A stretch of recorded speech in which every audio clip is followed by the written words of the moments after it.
Subcommittee on National Security, Illicit Finance, and International Institutions will come to order. Without objection, the chairman is authorized to declare a recess of the committee at any time. This hearing is titled Evaluating the Defense Production Act. Without objection, all members will have 5 legislative days within which to submit extraneous materials to the chairman for inclusion in the record. I now recognize myself for 4 minutes for an opening statement. I want to welcome our witnesses to today's national security hearing, which is devoted to evaluating the Defense Production Act ahead of its expiration on September 30th, 2025. As Congress prepares to reauthorize the Defense Production Act, today's panel of witnesses will provide a fundamental overview of DPA, examining its authorities and uses to increase this committee's understanding for effective updates and improvements. This panel's testimony will inform our consideration of how Congress can reform and more effectively deploy the Defense Production Act. The DPA was initially enacted in 1950 in response to the outbreak of the Korean War, as President Harry Truman aimed to secure domestic industrial resources to meet the nation's national security needs during that war and future national emergencies. It was created with good intentions to bolster the resilience of the United States industrial base in times of crisis by promoting domestic production rather than a reliance on foreign sources. Today, this is more critical than ever as the United States has become dependent upon foreign production of critical materials, goods, and services across many sectors. Moreover, in recent years, the DPA has not been used as effectively as it could, and arguably, it's been misused. It's time for Congress not just to reauthorize, but to reset and realign DPA's authorities. For example, the previous administration invoked Defense Production Act to require suppliers to provide key inputs to infant formula manufacturers before other customers. Is this a proper use of DPA? A month later, President Biden leaned on DPA to boost the production of residential heat pumps. While the goal might have been laudable, is this really a correct use of DPA? Look forward to examining all sorts of things with this review. Under both Biden and the first Trump administrations, many of the DPA's authorities risks irrelevance. From 2018 to 2024, for example, there was only 1 direct loan and 0 loan guarantees, not because there's no need, but because DPA processes are arguably too cumbersome. If so, they need reform. Meanwhile, our supply chains remain vulnerable, and our defense stockpiles are dangerously depleted and deeply entrenched with bureaucratic processes. The DPA was most notably used during COVID pandemic, and this is the first reauthorization since then. This period highlighted deep vulnerabilities. If we can count on the DPA to be reactive once an emergency arrives, our response may come too late. Modernizing DPA means discovering what a more proactive posture would look like. We have the opportunity to prepare rather than just react. Our adversaries are advancing in critical sectors, from semiconductors to tooling, rare earth mineral processing to pharmaceuticals, and we need stronger domestic capabilities that cannot be done currently. The need for a powerful DPA and robust defense industrial base here in the United States intensifies as threats we face continuously augmented and relationships become strained in various ways. The DPA is a critical component of the United States national security toolkit that warrants reauthorization, yet this should come only after a thorough review, reassessment, and taking every opportunity to improve on it. I urge my colleagues to focus on reauthorizing the DPA with purpose and commitment to national security and a robust, resilient future for our United States. Anything less could put our nation's future at risk. With that, I yield the balance of my time. I now recognize the gentleman from Illinois, Mr. Caston, for 4 minutes for an opening statement. Thank you, Mr. Chairman, for holding this hearing. Thank you for witnesses for appearing today. I am not the ranking member of this committee. I will make no claims to be able to fill into Ms. Beatty's shoes. I will brag only that I have a better hip because she is out getting surgery today to have that hip repaired, so she'll be back at full strength shortly. So the DPA gives the President authority to take various actions to ensure that the supply of materials and services are necessary for our national defense.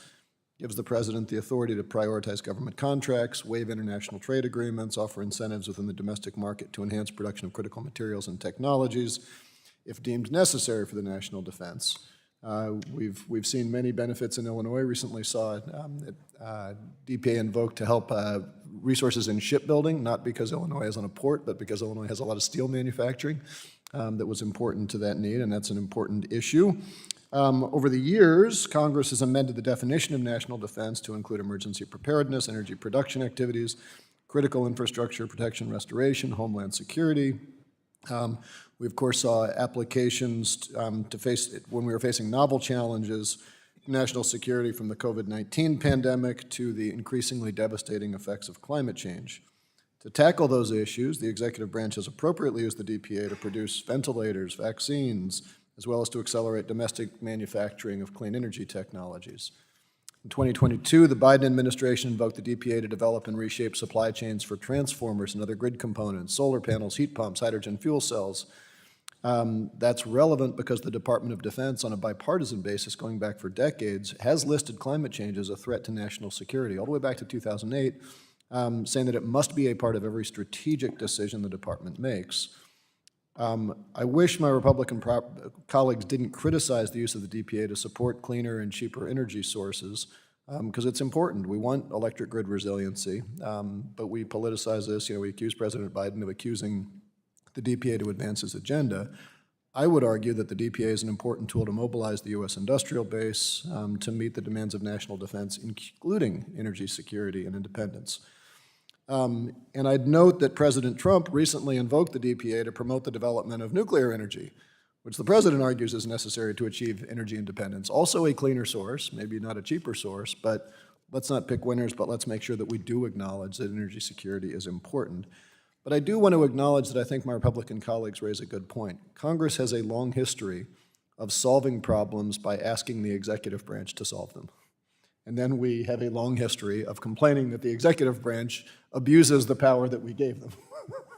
And we can choose where that sits, but that is an ongoing issue. And I think a lot of us on the Democratic side have concerns about how the current occupant of the White House is also abusing some of these powers. We've seen this not in the DPA, but in the International Emergency Economic Powers Act, where the president has declared that there's an emergency that requires the imposition of tariffs. IEPA is not a tariff statute, but it's being used that way.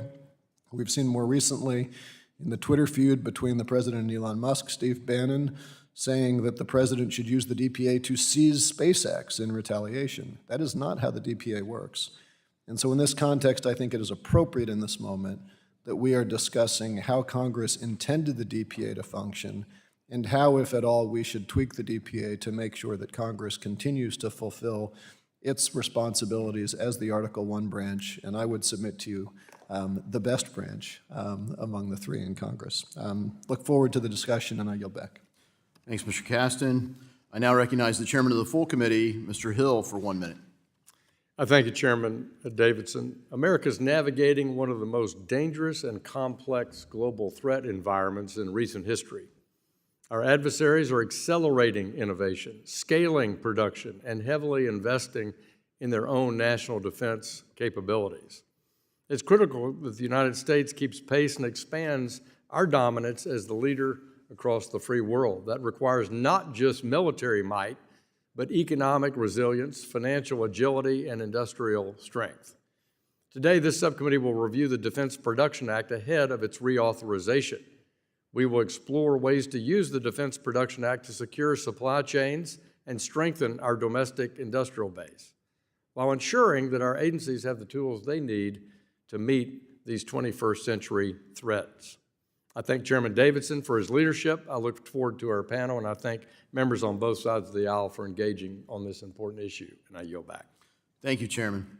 Today we welcome the testimony of Mr. William Russell, a Director in Contracting and National Security Acquisitions at the Government Accountability Office, and Mr. Adam Levin, an Analyst in Economic Development Policy at the Congressional Research Service. We thank you both for taking time to be here today and for the preparation you've done in advance. You will each be recognized for 5 minutes to give an oral presentation of your testimony. Without objection, your written statements will be made part of the record. Mr. Russell, you are now recognized for 5 minutes for your oral statement. Thank you, Chairman Davidson, Chairman Hill, Vice Chair Nunn, and Congressman Caston, members of the subcommittee. Thank you for the opportunity to discuss federal agency use of the Defense Production Act. While the DPA was first enacted nearly 75 years ago, its authorities continue to be relied upon to bolster the industrial base today. Since its last reauthorization in fiscal year 2018, Congress has appropriated at least $3.2 billion for DPA-related activities, and agencies have used the DPA in a range of circumstances to address national emergencies such as the COVID-19 pandemic to ongoing efforts to make our supply chains more resilient. In 2025 alone, agencies are using the DPA to help reconstitute the naval industrial base and to assist with the expanded production of critical minerals. Unless reauthorized, the DPA authorities will expire in September 2025. Overall, the DPA has been a durable and important tool to address emergencies and enable domestic industrial base to maintain or increase production of needed defense resources. I'd like to highlight today how agencies have used the DPA since it was last reauthorized, as well as several challenges they faced in doing so. This is based on our prior work looking at the DPA as well as our new report that was issued today. From fiscal years 2018 to 2024, agencies such as Department of Defense, Department of Energy, Health and Human Services, and others have placed over 2.5 million Title I priority ratings on contracts or orders. Priority ratings require companies to preference the delivery of goods and services needed to the national defense over other customers. For example, DoD uses these ratings for the production of military aircraft and ships, among other things.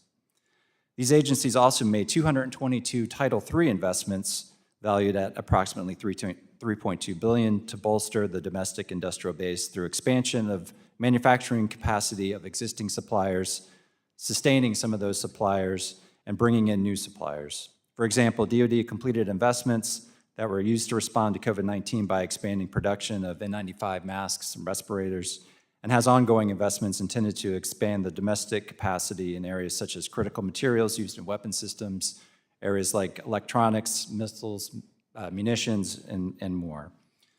Use of Title VII authorities included industrial base assessments and one voluntary agreement with industry over that period. For example, DoD, HHS, DHS, and others requested or completed 17 industrial-based assessments to better understand critical supply chains such as microelectronics. Agencies have experienced a number of challenges when using the DPA, specifically difficulties tracking the rated orders through the COVID-19 response. Our latest report found additional challenges. For example, DoD noted that industry partners do not always understand how to apply the priority ratings throughout the supply chain, and DoD is currently conducting outreach to ensure better understanding of these responsibilities. In terms of Title III, a key authority for loans was only used once since 2018. We found that DoD does not currently have the expertise within its Defense Production Act Purchases Office to fully leverage loan authorities. Additionally, the DPA-wide coordinator, currently FEMA, has not collected and shared lessons learned leveraging DoD's extensive experience with Title III commitments over the years, but doing so could benefit other agencies like HHS. We had a recommendation to FEMA to address this issue, and they concurred with it and are planning to take actions on that front. In terms of how the DPA may or may not be used. One option for doing so may be to amend the law's definition of national defense. Congress provides appropriations for DPA activities. Since fiscal year 2020, Congress has appropriated at least $4.4 billion to the DPA fund, which pays for Title III activities, as well as at least another $10 billion to pay for DPA responses to the COVID-19 pandemic. Congress may consider whether to continue these levels of appropriations, which are relatively high by historical comparison. This concludes my remarks. Thank you for the opportunity to testify. I look forward to your questions. Thanks, Mr. Levin. I now recognize the ranking member of the full committee, Ms. Waters. Thank you very 1 much. minute. The Defense Production Act is America's way that mobilizes our nation's resources, helping to meet challenges like war, pandemics, or natural disasters. It gives the President extraordinary authority to prioritize, allocate, and boost production of critical materials, services, and facilities. And in the hands of someone willing to bend, break, or disregard the law, it is concerning. Donald Trump has abused the International Economic Emergency Powers Act to launch his trade war. He's abused the Alien Enemies Act to declare war against migrants. He's abusing Title X and sending troops into LA streets. Someone with such disregard for the law might use the DPA to hurt civil protesters or reward his crypto investors. Given these novel abuses, we must consider novel ways to protect DPA's important activities and enhance our oversight. Thank you, and I yield back.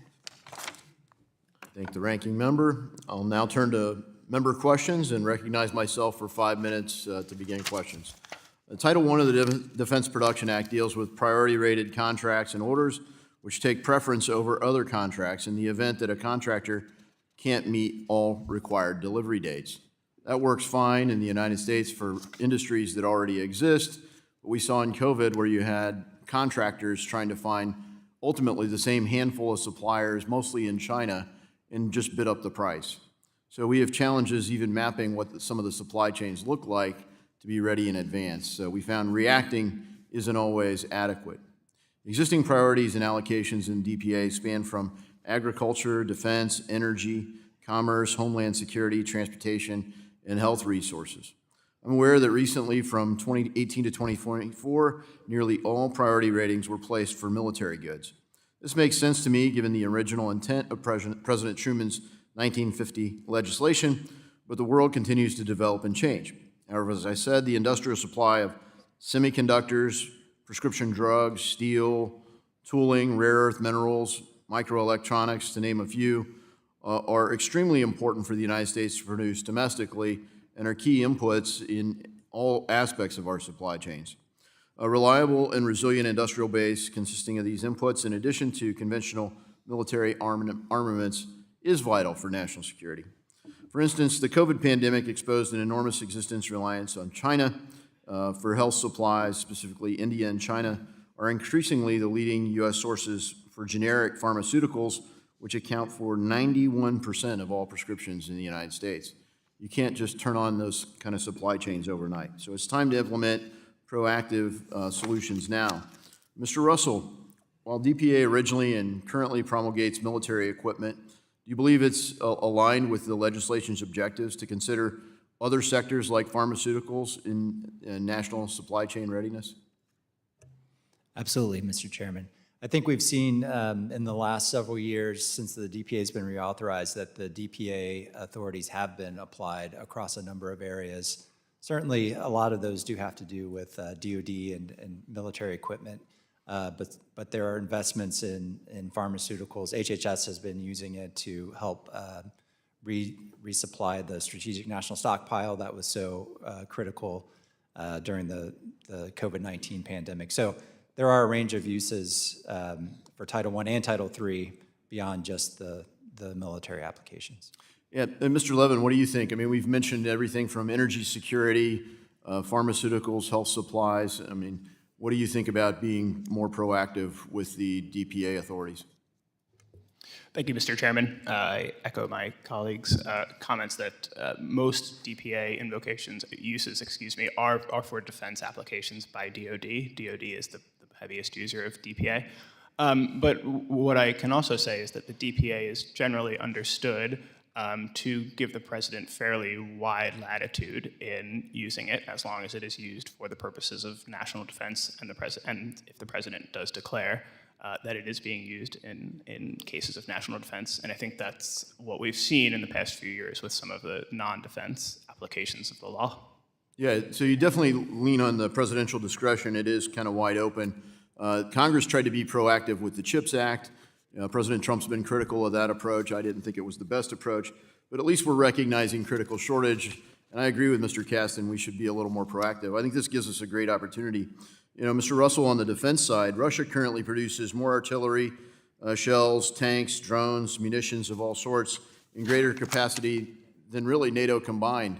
We've seen kind of an alarming surge from Russia's capabilities in Ukraine in particular. How can authorities under DPA be used effectively to not just use the arsenal approach, but domestic supply chains to bolster the rest of the defense industrial base? Yeah, thank you for the question, Mr. Chairman. I think what we saw with DoD trying to recapitalize and re-equip for items sent to Ukraine was a great example. DPA authorities are used exclusively in terms of Title III, Title I to build up supplies of ammunition, tactical vehicles, missiles, all kinds of munitions. And so Title III has been an instrumental tool to help companies quickly scale up production, add a shift. You can use those funds to buy important manufacturing equipment to facilitate, create new facilities. So that's been a key aspect that we've seen, just recently. Yeah, thank you, and I look forward to continuing the dialogue. And my time's expired, and I now recognize the gentleman from Illinois, Mr. Caston, for 5 minutes.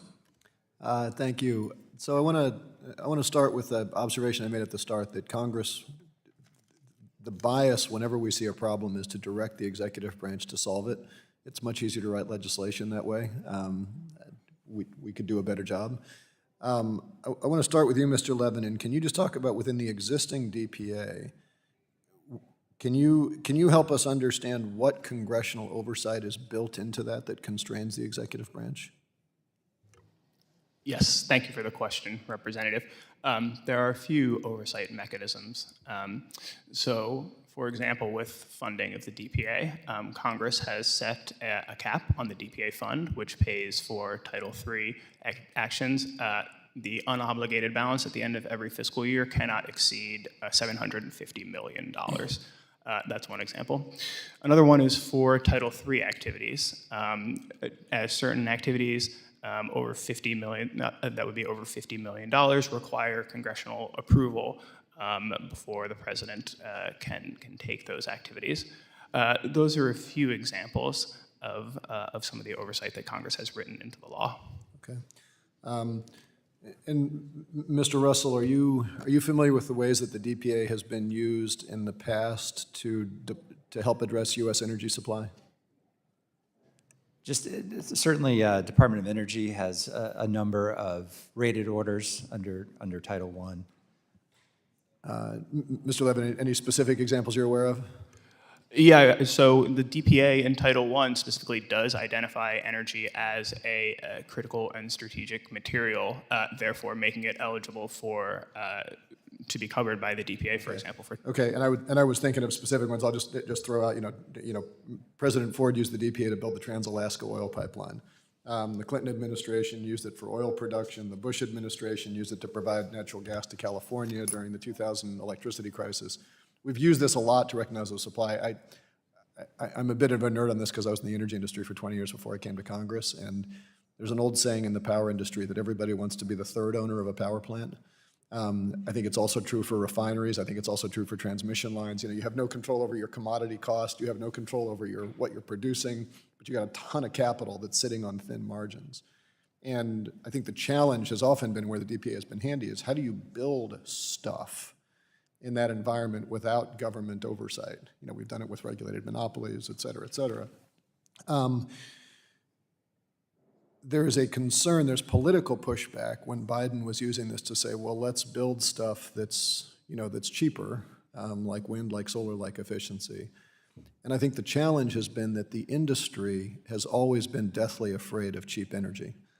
Because if you build cheap energy, it lowers your margin, and you got a bunch of capital that hasn't been recovered yet. There's this pushback from Trump who's saying, well, I want to use the DPA to build nuclear, which is really capital intensive, has a low marginal cost, but takes 15 years to build. And so we've had the NextEra CEO, John Ketchum, has warned that what the White House is doing right now could lead to significant energy shortages and reliability challenges because you still have this challenge of how the private sector is going to build and what are they going to allow to build. So I guess what I'm wondering for either of you who want to answer is, if you have this tension between building cheap energy that will benefit consumers or building expensive energy that will benefit producers, does the DPA in any way constrain, whether in Title I or Title III, how the executive branch should balance the interests of energy consumers, aka 330 million Americans, versus energy producers, aka a handful of Americans? Does the DPA constrain that trade-off?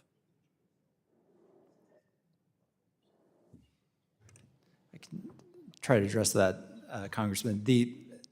I think the way we've seen it is the DPA is just so those are the larger policy questions, and then the DPA is the tool to execute decisions on that policy. So certainly the Title III investments can help, whether it's loans or expansion of manufacturing, can help push a particular supply chain to get bigger.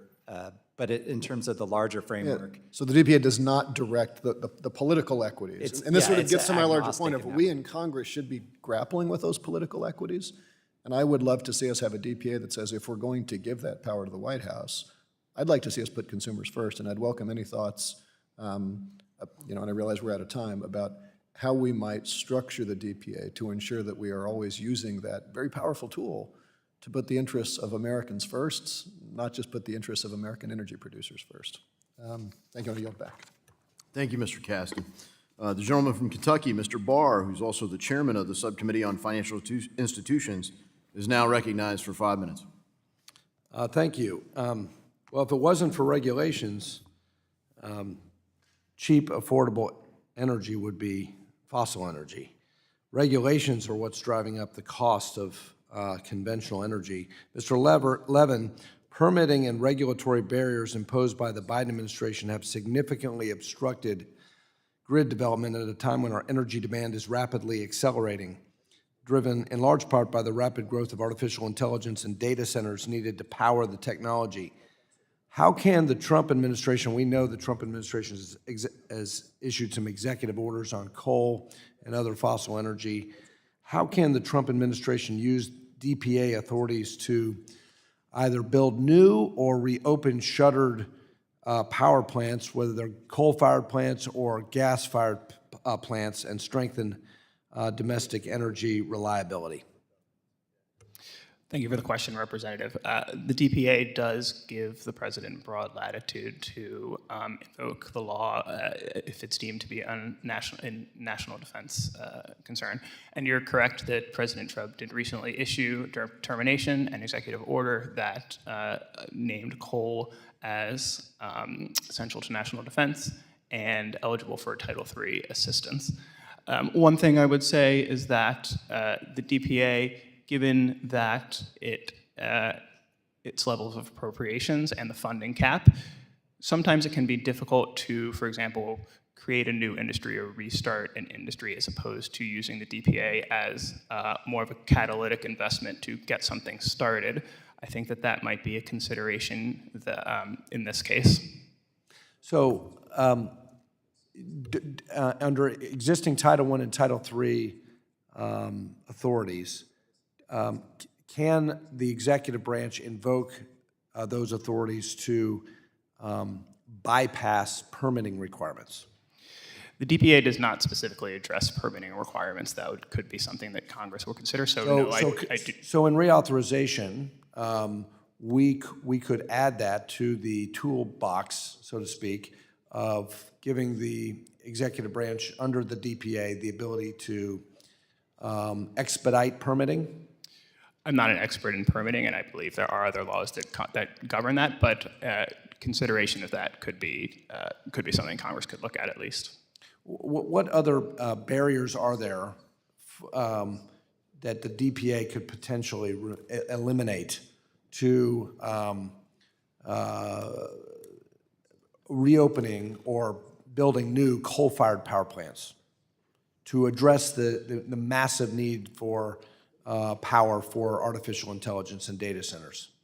Well, again, the DPA, the president can invoke it to provide awards, for example, under Title III to companies, to coal companies, for example, or other energy companies that the president has determined to be essential to national defense. So that's one option. Are there other laws that are in place that would frustrate the president's invocation of the DPA to permit new coal-fired power? That would be outside the scope of my expertise. Well, I think here's the point. It's too hard to build new coal-fired power plants in this country. It's too hard to build new gas plants in this country that we need for national security, that we need for AI. There's subsidies that have been in policy to build renewables, but it's too hard today to open new fossil energy power generation. The DPA is needed to cut through all that red tape. It is a national security imperative that we need baseload power in this country. And my question is the DPA a sufficient tool to cut through all of that red tape? What do we need to do in reauthorization of DPA to make sure that these other barriers, these regulatory barriers to reliable, affordable energy are removed? Congressman, I think that the DPA is one tool that is available to the president and to the government. So I think it's best considered as part of any suite of options that might be considered. Again, I would go back to some potential funding constraints, the $750 million cap on unobligated funding. And so I think given that, it's potentially worthwhile to think of the DPA, how it could operate in conjunction with other tools that are available. Thank you. My time has expired. Thanks, the gentleman from Kentucky. The gentlewoman from California, Ms. Waters, who's also the ranking member of the full committee, is now recognized for 5 minutes. Mr. Russell, President Trump and Elon Musk were recently engaged in a Twitter spat. While this was amusing in some ways, and some would say wholly unsurprising, it also raised questions about the Defense Production Act. This was because, as these two corrupt oligarchs fought, Steve Bannon, an advisor to the president, declared that Trump should use his DPA authority as president, quote, unquote, seize SpaceX, Musk's company. Mr. Levin, could President use the DPA to seize Elon Musk's companies or any of his company's assets? Why or why not? Thank you for the question, Ranking Member. As the DPA is currently constructed, it does not allow for the requisitioning of companies. There was a title that lapsed in 1953 that did provide for a requisitioning of private businesses under some circumstances, but that is no longer an active title. Thank you. Can the DPA be used to refuse contracts or force undesirable contracts on firms for inappropriate reasons, like if a company's CEO spoke ill of the president's trade policy or didn't make a big enough investment in his private cryptocurrency company?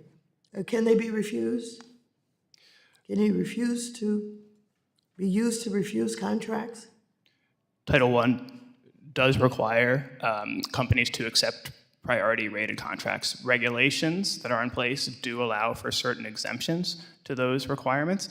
However, those regulations, the exemptions, are generally based on things like a company not being able to fulfill the order or having other rated orders ahead of that order in the queue. Finally, I know that members of Congress might have disagreements on the scope of what should constitute national defense under the DPA. Generally, though, we agree on its purpose. Is it conceivable, though, that instead of preparation or support for possible emergencies, the DPA funds could be diverted to pay for a deportation camp in Libya or refurbishing the prison in Alcatraz and so on? What are the limitations of the act, and what are the oversight options for members of Congress who have concerns about how the law is being interpreted and executed by the president? I'm sticking with you, Mr. Levin. Sure, thank you. I can't speculate on potential uses of the DPA. What I can say is that the DPA is generally understood to give the president broad authorities to invoke it for national defense, as national defense is defined in the law. I think an potential oversight mechanism for Congress could be to address the definition of national defense. It has done so numerous times over the years. For example, Homeland Security was added to the definition, I believe, in 2009. So that would be a potential oversight mechanism for Congress. Further, and I know this may go a little beyond your expertise, but do you see that the president, having created all of these crypto companies and stablecoin, that anyway they can be enhanced that would cross with the DPA?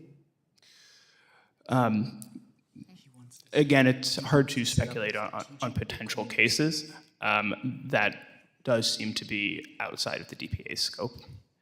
As I understand it, he wanted to set up a DPA Bitcoin reserve. Did you hear about that? I did not. Did anybody hear about that? I have not heard of that. Okay, well, because you're so expert in DPA, let me just ask if perhaps in your continued work and research, et cetera, that if you learn about cryptocurrency being advanced, the president's ownership in any way, I would hope that you would include that in the knowledge that you could share with the Congress of the United States. Thank you very much, and I yield back. Thank you, Ms. Waters. The gentleman from Texas, Mr. Williams, who's the chairman of the Small Business Committee, is now recognized for 5 minutes. Thank you, Mr. Chairman, and thank you all for being here today.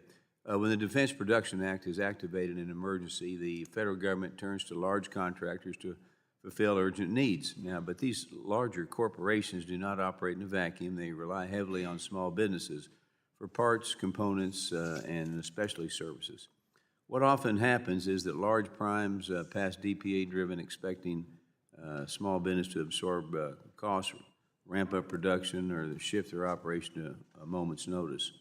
These small businesses are willing to do their part, but they often lack the resource or flexibility to make those changes quickly without taking a hit. So, Mr. Russell, how can we ensure that small businesses are protected when DPA authorities are deployed in an emergency?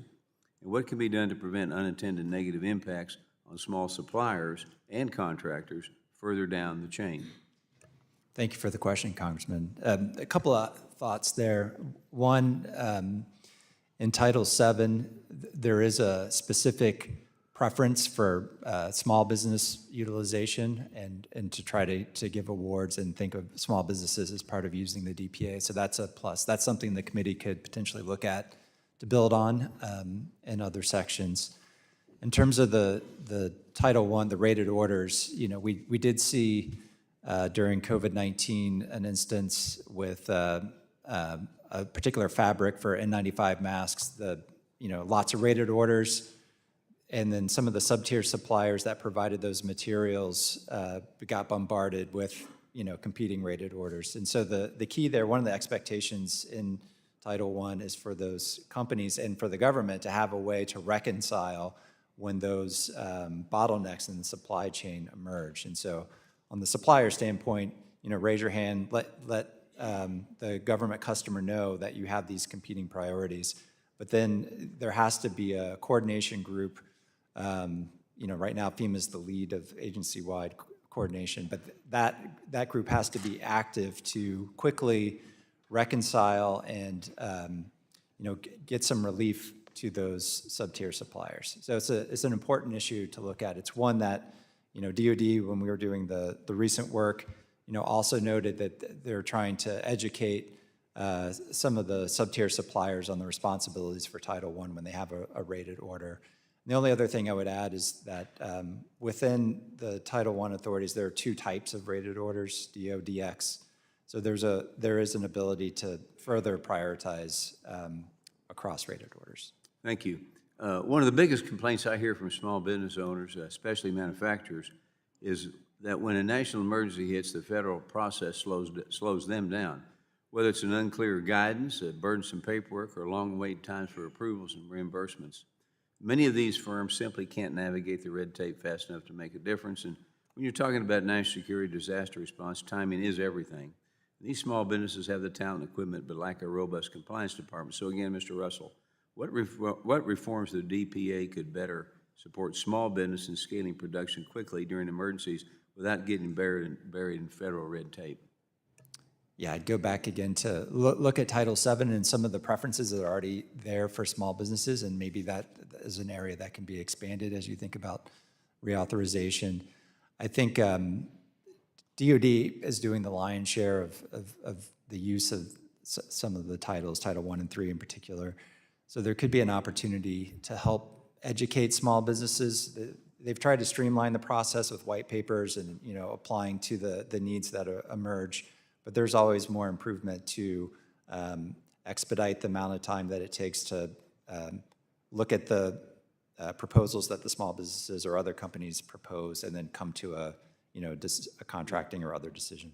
In closing, we're in a different security environment today than when the DPA was first written, and our adversaries are not just building up their militaries, they're using economic leverage, trade choke points, and cyber attacks to weaken us before a shot is even fired. So when we've seen how it's through hacking, hostile trade policies, targeted shortages of critical inputs, these are real threats to our national defense readiness, and the DPA needs to keep up the pace with them. So briefly, while we have time left, Mr. Russell, as our adversaries become more sophisticated in targeting supply chains through cyber attacks or trade manipulation, how can DPA authorities be modernized to help neutralize these threats? A couple of thoughts there. One, there's the Defense Production Act Committee. That's been largely dormant. That could be a forum to potentially go across agencies that use the DPA and come up with a larger strategy to get at some of these national issues, cybersecurity. It could also be used to potentially. Gentleman's time's expired. I encourage a follow-up afterwards. The gentleman's time's expired. The gentleman from California, Mr. Vargas, is now recognized for 5 minutes. Thank you very much, Mr. Chair, and again, I thank the witnesses for being here. The Defense Production Act of 1950 has been a vital tool for our country in times of crisis. Whether it's a war or global pandemic, we have to make sure that we have the ability to respond swiftly to national security threats, and again, that's why I think this hearing is so important. Again, I want to thank the chairman and the ranking member for bringing it forward. During COVID, I had a provision included in the American Rescue Plan to support the President's use of DPA authorities with an additional $10 billion in appropriations to fund testing, personal protective equipment, vaccine production, and other critical medical supplies. The scope of how far the President should be able to go with DPA is an important discussion for us to have today. I'm glad we are having it. In San Diego, we're proud to have a strong shipbuilding presence and a number of shipyards, but China's growing dominance in shipbuilding may threaten our national security. Mr. Russell, in fact, you even mentioned the Naval Industrial Base.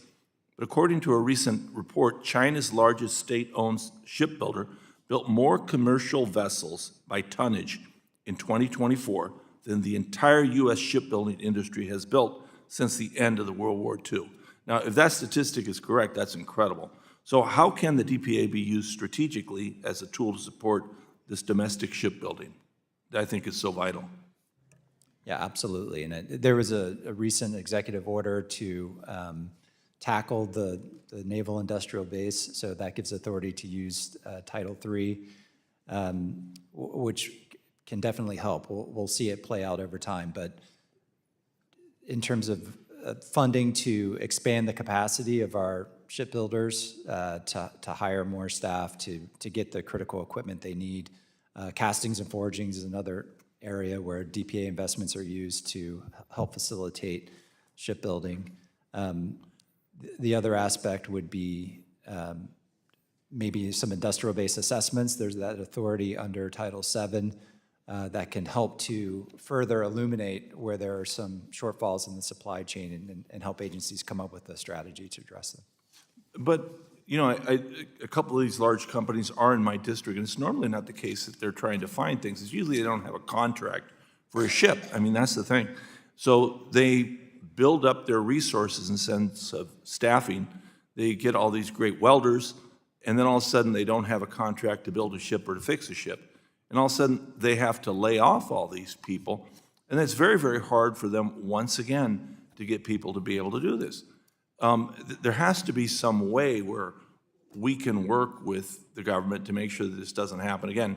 I do think that this is a real problem. I think you do too, and I think others do too. How do we have more shipbuilding in the United States? I mean, I think we're getting our clock cleaned on this. Yeah, the one thing I would add, we've done a body of work looking at some of the struggles in shipbuilding, and the DPA is one aspect that could help, certainly with the Title III investments and potential use of loans. But there's work for the Navy, Department of Navy to do as well in DoD in terms of production smoothing, ensuring that they're sufficiently utilizing the shipyards and maintaining the workforce when the companies do ramp up. Okay. Well, again, I hope we can do more in that because that really is a big concern of mine. Again, that's why I thank the chairman for bringing this forward. Lastly, one of the things that was interesting when you were talking about small business, one of the things you didn't mention was the Fifth Amendment of taking of private property without, for public purpose without just compensation. I mean, how does that interplay with the DPA? Because obviously that's a fundamental right under the Constitution. Congressman, are you referring to the industrial base assessments? Well, sure, but I guess also the context that you have a small business here that puts out a whole lot of money or is an opportunity that's lost to it. It's sort of a taking. How do you compensate it? I mean, there's a basic, right, a fundamental right under the Fifth Amendment that the government can't take anything for public purpose without just compensation. How does that interplay with the DPA? Yeah, that's not something that we've seen in the last, since it was reauthorized in 2018. Generally speaking, once the contractor or order has the priority rating, it's just a matter of executing the government's need above other customers. For the most part, what we've seen at DoD that uses the lion's share of those is that the company is able to meet all their orders, so they don't have to They don't lose prioritize anything. the Okay, my time is up. Thank you, Mr. Chairman. Thank you, Mr. Vargas. I'd now like to recognize the gentlewoman from California, Ms. Kim, for 5 minutes. Thank you, Chairman Davidson and Ranking Member, for hosting this hearing. Thank you to our witnesses for joining us today.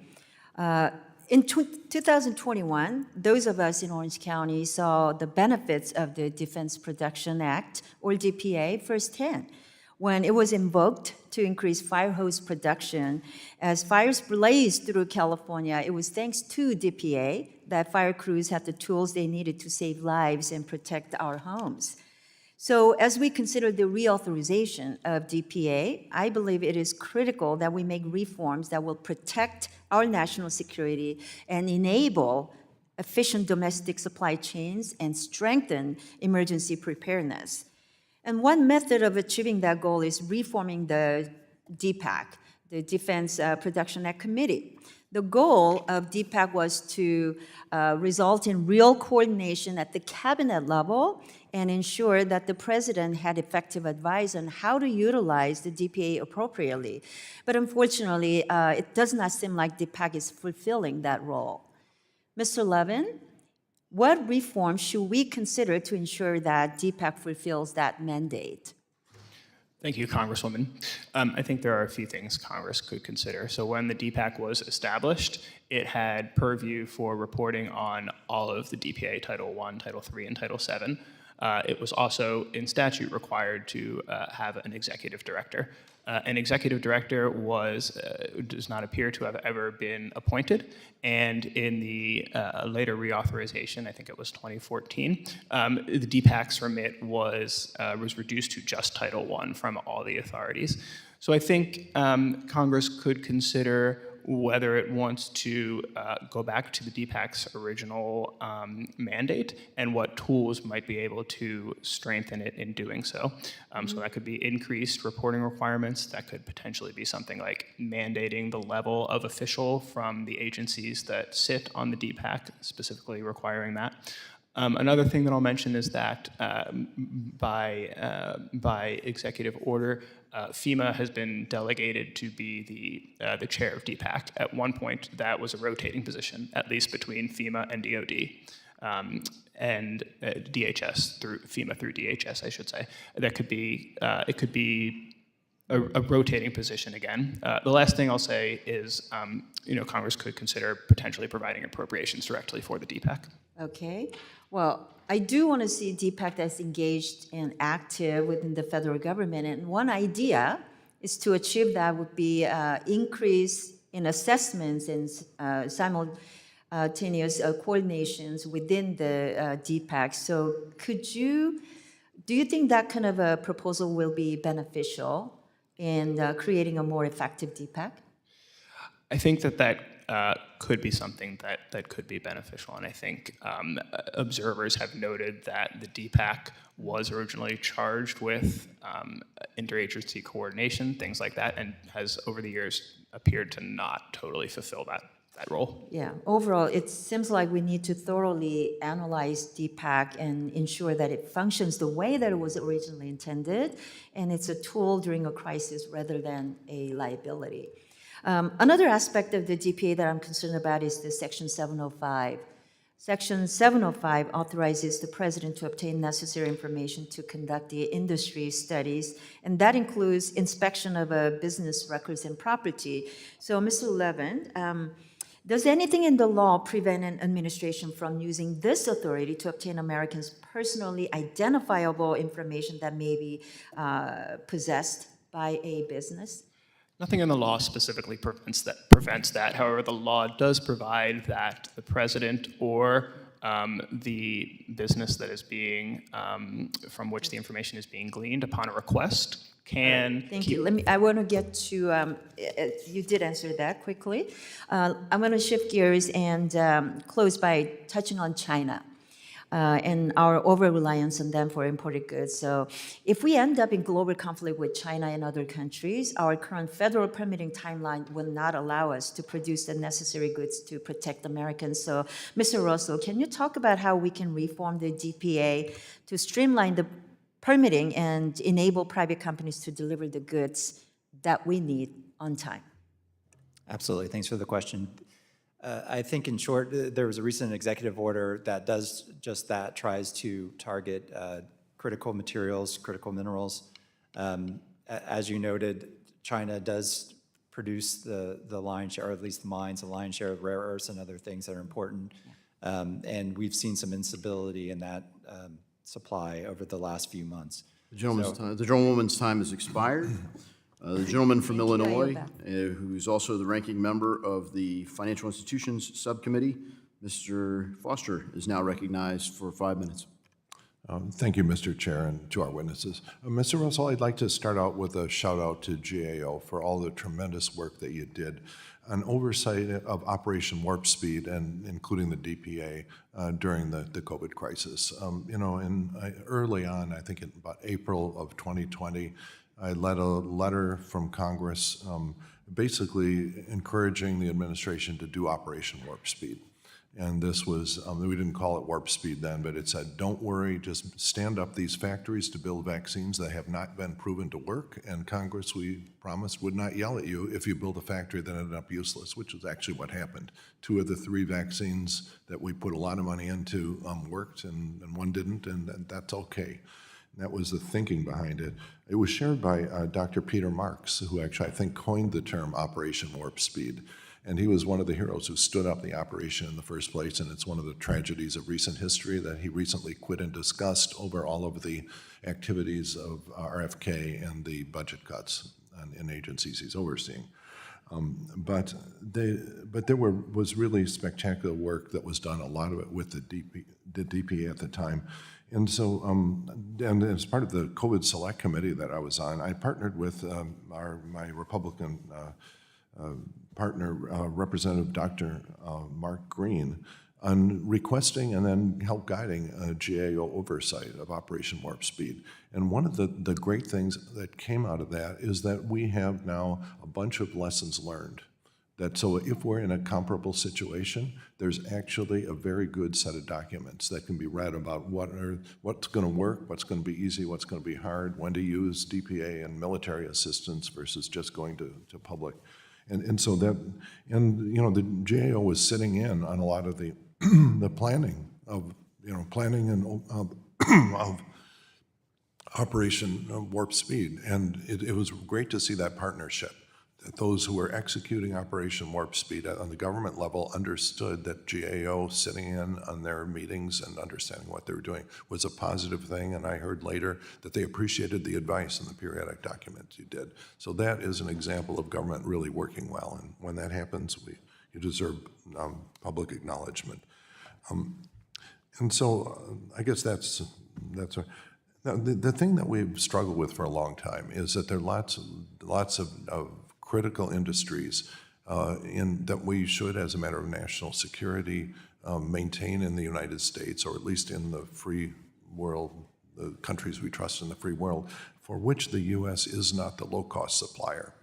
Okay, and one example of this that's in the news right now is the critical minerals and for permanent magnets. The other PhD physicist in Congress, Representative Rushholt, worked for probably more than a decade on that, with almost no success. What he got were reports. What he got Congress to agree to were reports on what a huge vulnerability this is, and no action, because the only ways that you can do, the only things you can do, the only tools government has are either taxing and spending. Taxing in the forms of tariffs, protective tariffs, or perhaps set-asides, which are sort of equivalent, or spending, subsidies.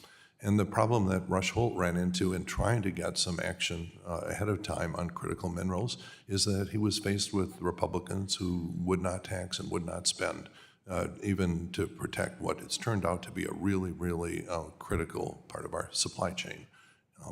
And so my question, I guess, if you look at the two tools, the two basic approaches, tariffing or set-asides, which are sort of equivalent, they have the feature that, yes, you can protect a U.S. industry, but it makes that industry less competitive. You can see that in military set-asides, where the military stuff is just way overpriced compared to commercial markets. Or you can subsidize, which is sort of what we did during trying to get the chips in science and chip production. So do you have any observations on how effective those two tools are, which, if we have to create some amount of taxpayer debt, how do you do the balance on that? Well, I can speak to the other side of the ledger, certainly the subsidizing using the DPA. We've seen that through purchase commitments and other arrangements, a lot of support across some vital supply chains that DoD and others have identified, whether that's hypersonics, emerging things like biomanufacturing. Yeah. Well, if you can respond for the record with anything that's written to sort of give us guidance on when the subsidies are the best approach and when the taxes and tariffs are the best approach, because that's what I've been struggling with for my time in Congress. Absolutely. I can take that back because I didn't have the expertise on that. And again, you guys did great work, and please pass that on. Thank you, Mr. I will, Foster. certainly. The gentleman's time has expired. The gentleman from Iowa, Mr. Nunn, is also the vice chairman of the Subcommittee on National Security, is now recognized for 5 minutes. Well, thank you very much, Mr. Chairman, and thank you both for being here today. I think we all recognize the Defense Production Act is one of the most valuable tools in the arsenal for the U.S. to be able to protect itself. I just want to say, first and foremost, I believe strongly in a free market. I think we all agree that private property rights matter. But I also recognize that there are things that are so important to this nation's security that we must have a whole, not a government approach alone, but a whole of nation approach to being able to tackle these challenges and provide the security for every American. As geopolitical tensions rise across the world, we must ensure that this 1950s version of a DPA continues to evolve with it. This Congress, I believe, needs to be able to provide President Trump and all future presidents with a fully armed and updated DPA that allows the executive branch to strategically address our national security threats. And I speak from a position here where I would like to highlight two bills that we're working on. First, the FORCE Act, as well as the CLEAR Act. Two updates to the DPA, working with friends on the other side of the aisle here, Representative Jim Himes, to be able to move forward. Now let's look back where this came from. Look, at the advent of World War II and onwards, General Motors changed cars into tanks. Boeing took commercial aircraft and turned them into a fleet of Boeing 17 Stratofortresses, which he'd never had before. Kaiser alone produced 3,000 ships in over 2 years. And he didn't do it alone. He brought in the best leaders from government and industry working together. So, Mr. Russell, you're the Director of Contracting at the National Security Acquisitions and Government Accountability Office. During a national security emergency where a president would enact the DPA, do you believe it would be beneficial for the executive branch, cabinet, and members of Congress to have guidance and feedback from members in the private sector? Yes, and that's a little used part part of the DPA, which is the executive reserve. You know, as we look back over the last several years, since the last reauthorization, no executive reserves were set up across the agency. So that is an area where, certainly with COVID, you know, that was the stress test of the DPA in a number of ways. You know, there needed to be coordination with companies as decisions were being made. So the executive reserve I would is agree one with tool. you here. Look, this is why not only the reserve, but what we're working on together as a Force Act would bring the best leaders in industry back to the table and have these conversations. Perfect example right now. Look, one shipyard in China has built more ships in 2024 alone than the entire United States has produced since World War II. If we think the Department of the Navy is up to the chops of being able to catch up, I think we'd all be wrong. And I'll speak as an Air Force guy. If we can't even get a new plane for the president done on time, we're going to have a real hard time trying to do this internally. We must be seeking out, through this DPA, the opportunity to bring in expertise from the field. I'd also highlight here that President Trump has secured a massive critical mineral deal to combat China's dominance in this sector. Would you agree with me that the U.S. could leverage the DPA to help bring on and prioritize critical minerals for things that are needed for national security? Absolutely. I think those efforts are already underway. I think that this DPA has an opportunity to help lead in that charge. I'd also look at private capital procurement. Financial services companies in my district in Iowa are looking at how they can contribute to providing capital for the national security sector. Right now, taxpayers alone shouldn't be on the hook for covering all of our national defense. This has to be a whole-of-country approach. Would you also agree that private capital has a role in helping to alleviate some of the inventory financing constraints that currently plague our departments of defense? Absolutely. Private capital is an important part of investments in new and innovative technology that the government would want to use. You know, one of the things that we've seen is a lack of use of the loan authorities under Title III. And if nothing else, some of those signals, the use of those loans can provide a demand signal to industry and also help cultivate then, you know, private capital potentially to come in the mix. This is something that also we should be looking at in the DPA. And finally, very briefly, Mr. Levin, look, we have reports that China is building over 50 mega data centers every single year. The United States has a hard time even keeping pace. But before we can build a data center, we need a workforce. We don't have enough electricians and linemen in the country right now to build the data centers that we need to even keep pace with this. Can the DPA also be used to look at things like building the workforce necessary to help protect our country? I think yes. I think that's an area also where there may be more opportunity for Congress to build that into the DPA. Excellent. Thank you very much. Thank you, Mr. Chair. I yield my time. Thank you, Mr. Nunn. The gentleman from California, Mr. Liccardo, is now recognized for 5 minutes. Thank you, Mr. Chair, and thank you both for your testimony. We've certainly learned a lot of lessons from the war we're seeing in Ukraine and elsewhere around the globe around the limitations of traditional defense procurement as we watch $1,000 drones be deployed in great numbers, and we're spending $1 million or $2 million per rocket to try to shoot them down. And you know, what I hear routinely in Silicon Valley is a frustration of an awful lot of tech leaders, of innovators, entrepreneurs, VCs, and others around trying to deal with defense procurement. And I know this is not a new challenge. I know a lot has been written about the challenges of procuring tech, but clearly the DPA does provide under Section 4533A for the procurement of critical technology items, and we've seen that certainly in 2023 and other times. I believe at that time it was around microelectronics. I suspect this is going to be increasingly a focus for us as we think about critical supply chain as technology. And so I'm thinking a lot about how the DPA might be used as a method to nudge the Defense Department and other departments toward more nimble ways of procuring technology than the traditional approaches of procuring ships and tanks.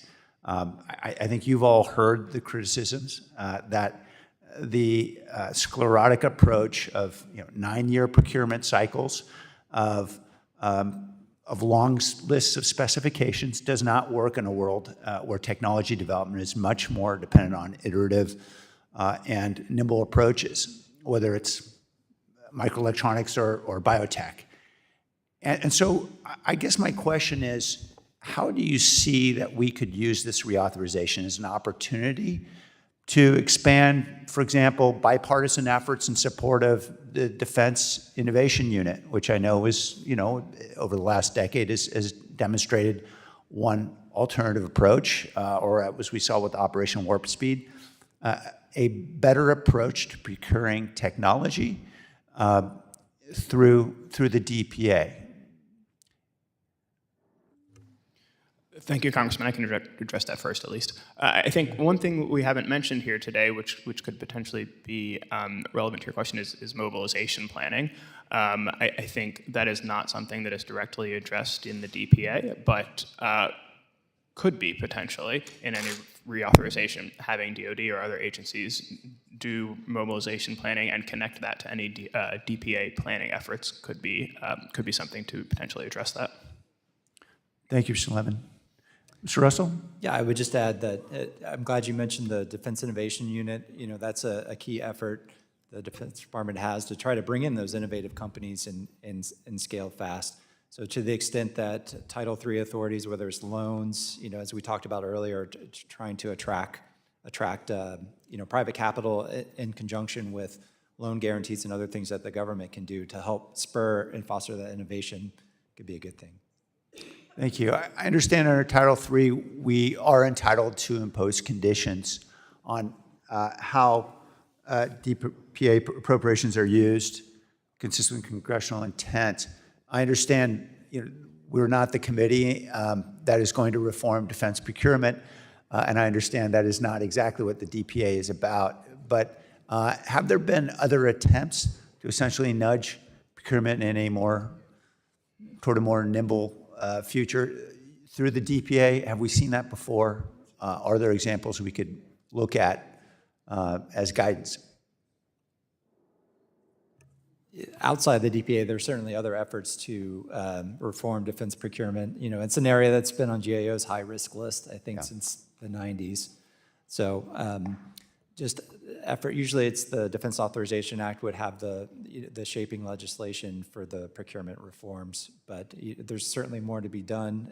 I would speak to work that we've done looking at leading commercial practices, how companies do, the speed of innovation, coming up with minimal viable products, digital twins. All of those tools are important and can help streamline the requirements in the procurement side at DoD. Thank you. I appreciate it, and I look forward to having conversations offline, particularly on mobilization, about how we might be able to do that in this legislation. Thank you, gentlemen. Thank you, Mr. Liccardo. A gentlewoman from Michigan, who's Mrs. McLean, who's also the conference chair for the Republican Party, is now recognized for 5 minutes.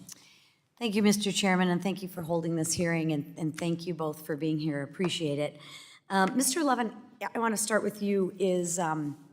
I like the public-private partnership idea arena.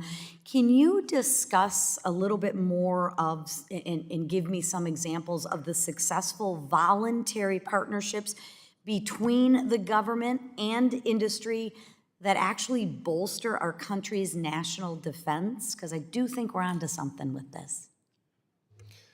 Thank you, Congresswoman. The voluntary agreements provision of the DPA has not been used heavily over the last few years. I believe since FY18, there has only been one new one, and that was initiated by FEMA to address the COVID pandemic. The Department of Transportation, I believe, has one or two other active ones. So it is an area that the DPA provides for, but has not been used in very much in recent years. But do you have some examples of how it's been working successfully, those partnerships? Again, with the limited usage in recent years, it's hard to say, but the DPA was used during COVID, for example, Title I to procure ventilators, masks, things like that. Was it successful? it was able to purchase those things. There were also some criticisms from some places that FEMA, for example, didn't have the necessary expertise to fully implement its DPA authorities. Okay. Mr. Russell, how should this committee consider reforms to ensure that the United States does not have deficiencies in areas of critical defense? And what sectors, I'm thinking specifically maybe critical minerals, should we focus on? Thank you for the question, Congresswoman. I think DOD and their Industrial Base Policy Office, other aspects of the agencies that use the DPA, typically can outline what some of the key supply chain areas are that either are emergent or at risk. You know, critical materials, rare earths is one in the news recently. And to the extent that some of the authorities under Title VII with the industrial base assessments can be harnessed to coincide with areas where either we want to expand as a country or shore up some risks, that could be a positive thing. You just need to have that coordination so the left hand knows what the right hand is doing in terms of each of the agencies that have the DPA authorities. In coordination, I think you touched on something which is extremely important, I think, coordination. How do we do a better job of that, in your opinion? Give us some. Sure. Right now, FEMA is the government-wide coordinator of the DPA. There's a lot of activity around Title I authority, the priority ratings, but there could be more on Title III. We had a recommendation in our report that came out today that recommended that FEMA try to leverage some of the lessons learned and experiences of DoD in applying the Title III purchase commitments and other things, so that could be shared with other agencies like HHS that's trying to stand up that capability. So there's lots of synergies like that could potentially be bolstered with the I think those recommendations, I think, would be helpful, and so thank you on that. And since you talked about priorities, let's move into that. The DoD issued 300,000, roughly, give or take, 300,000 priority ratings each year.